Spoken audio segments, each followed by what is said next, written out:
Okay guys, so may share lang ako dito sa ating 12 volt setup, no. So ito in particular guys, ang gusto kong i-pinpoint dito is yung aking biniling low voltage disconnect, high voltage disconnect module.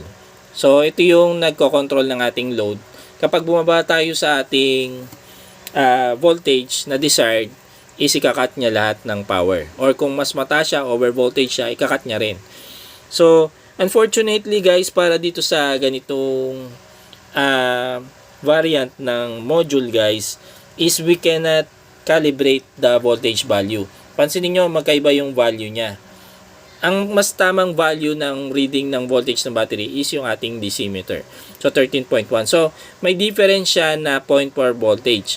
So ang ginagawa ko guys, since di siya nakakalibrate, ako na lang nag-a-adjust. So instead na iset ko ng 12.9 yung cutoff voltage niya para sa light PO4 battery, no? 12.9 kasi guys is 20% na lang yung ating natitirang power sa battery. So instead na 12.9 minus 0.4 din kasi yung difference niya is 0.4 sa reading. So sinet ko guys na yung ating low voltage disconnect point is yung 12.9 minus 0.4 din guys. So papatak na 12.5.